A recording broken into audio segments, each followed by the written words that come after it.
The Honourable Leader of the Second Opposition. Madam Speaker, the Premier has a habit of picking fights in order to divert attention from some tire fire or crisis of his own making. It's important to recall that when 9 of the Premier's hand-picked Hydro board members resigned in April, they said it was because the Premier had refused to meet with them to discuss what they described as a looming financial crisis that threatened to take down Hydro. It was the Premier and no one else who said it was about the MMF. The 2 deals with the MMF the Premier has ripped up to date average about $1.7 million a year over the next 50 years. Compare this with the $200 million that was given to the Blue Bombers for the Investors Group field fiasco. Perhaps David Chartrand to put on a Blue Bombers jersey. The question is, who's calling the shots at Hydro now? Is it the new board or is it the Premier? The Honourable First Minister. When it comes to improving our approach to consultation, this government will pursue that with focus and expects to be supported by the Board of Hydro in that process. We also recognize that paying people not to participate in consultations is not fair or right.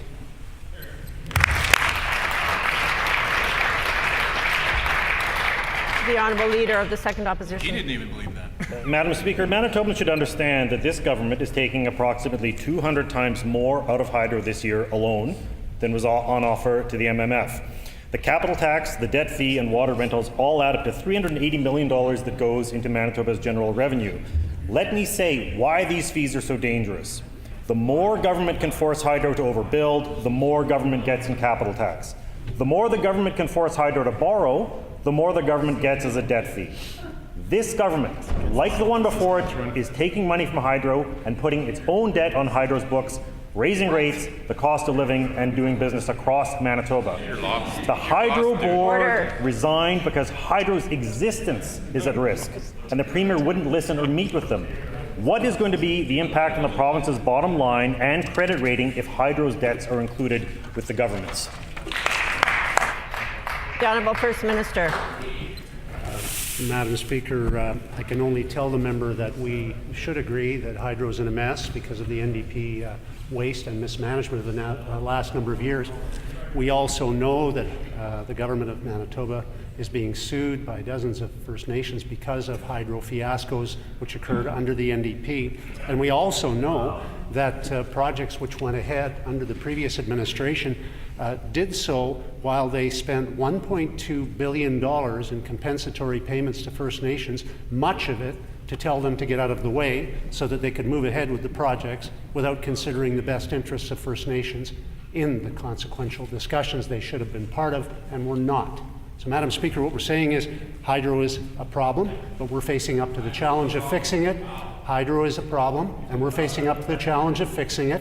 And I would encourage other members to understand that Hydro is worth fixing because it doesn't belong to them, Madam Speaker. It belongs to Manitobans.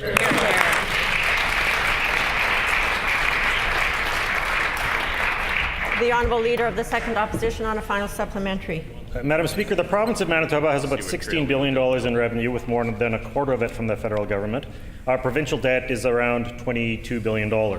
Hydro's revenues are about $2 billion, and its debt is headed to the same levels as the province. Its profit this year is $37 million. I agree with the Premier. It is all provincial debt. We are on the hook. But by picking fights and tearing up contracts, the Premier is trying to distract from his government's catastrophic mishandling of a file that poses a threat to the province's finances, because Hydro cannot sustain this debt. In an 8-month period, Hydro will have seen a total turnover in the minister, the CEO, and the board. When is Hydro and this government going to come to grips with the serious work that needs to be done to clean up Hydro's finances? The Honourable First Minister. We've most certainly accepted the challenge of working to strengthen Manitoba Hydro. It is an onerous challenge, there is no doubt. But the member has just gone on record as advocating that we pay $100 million out to David Chartrand so that he won't participate in processes around discussing projects for the next 30 years or so.